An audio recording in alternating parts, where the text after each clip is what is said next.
अंग्रेजी ग्रामर में हम लोग कहाँ तक पढ़े थे? बोलो। हाँ, इंग्लिश नाउन तक वहां चले गए। एक बार रिकॉल करते हैं। बोलो, पहला चीज लेटर क्या है?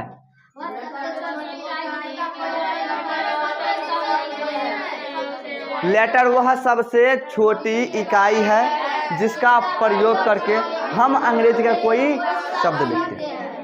दूसरा बात बताओ, लेटर्स को हम लोग मतलब कि इसे अलग अलग भागों में डिवाइड किए थे, वोवेल्स और कॉन्सोनेंट। वोवेल्स की संख्या 5 होती है। ए, ई, आई, ओ, यू को वोवेल्स कहा जाता है, बाकी अन्य सभी लेटर्स को कॉन्सोनेंट कहा जाता है, जबकि डब्ल्यू वाई को सेमी वोवेल कहा जाता है। किसी को दिक्कत? अगर डब्ल्यू वाई शुरू में है तो कॉन्सोनेंट, अंत में है तो वोवेल्स। अगला बात क्या पढ़े थे?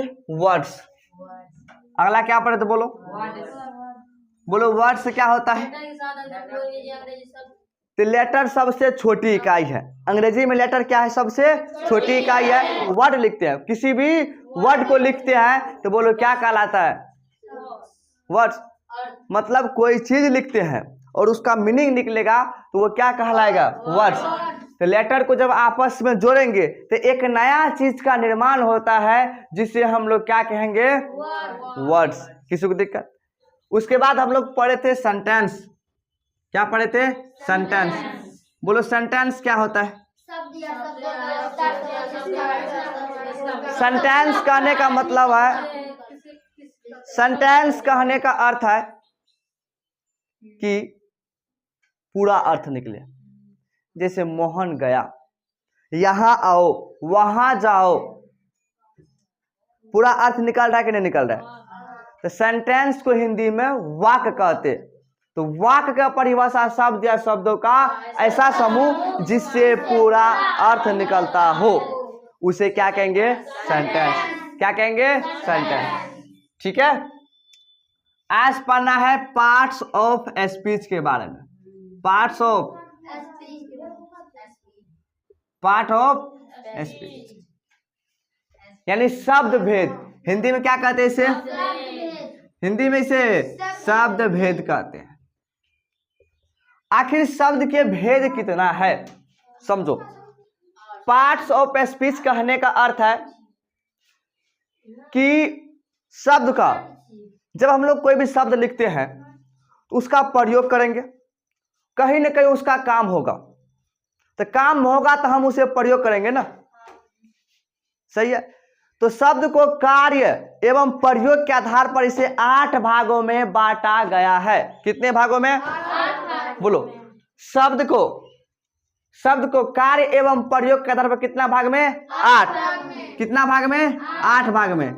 पहला भाग को हम लोग नाउन कहते हैं। पहला भाग को नाउन। पहला भाग नाउन। बोलो शब्द का भेद कितना? 8। अंग्रेजी ग्राम में शब्द का कितना भेद रहे? 8। पहला को नाउन। पहला क्या कहेंगे? नाउन।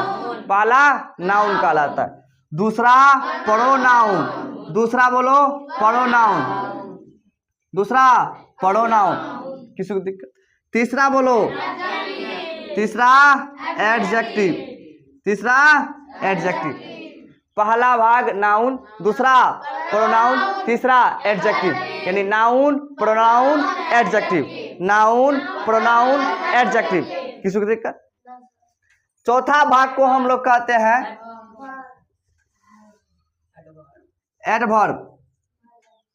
सही है। या वर्ब भी लिख सकते हो। तो पहले क्या लिख दो? वर्ब। ठीक है।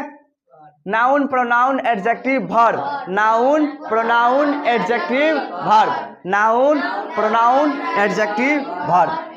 पांचवा को हम लोग कहते हैं एडवर्ब। पांचवा को एडवर्ब। सही है। पांचवा भाग क्या कहलाएगा? Adverb. Noun, pronoun, adjective, verb, adverb, preposition. छठा क्या होगा? छठा बोलो क्या होगा? प्रीपोजिशन। सही है। छठा क्या होगा? प्रीपोजिशन। यानी noun, pronoun, adjective verb, adverb preposition, adverb preposition, noun pronoun, adjective verb, adverb preposition. छठा बोलो, सातवां क्या होगा?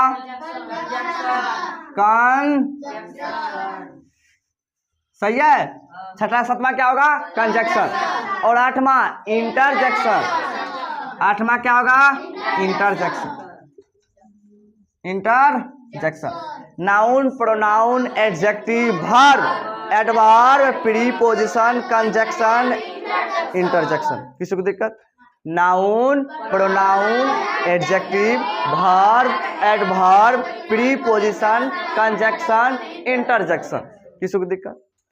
तो parts of speech, parts of speech कितने प्रकार की?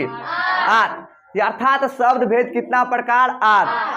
कौन कौन? Noun pronoun adjective verb adverb preposition conjunction interjection. किसी को दिक्कत?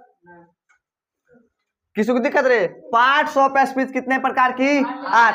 Noun pronoun adjective verb adverb preposition conjunction interjection. याद हो गया? अब एक एक करके हम लोग पढ़ते हैं। बोलो आप कौन कौन?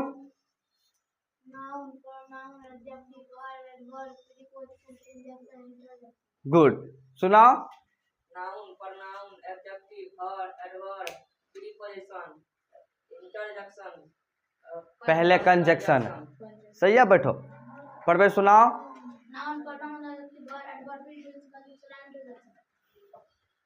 याद है? किसी को दिक्कत? अब हम लोग पहला भाग को पढ़ते हैं। किसी को दिक्कत?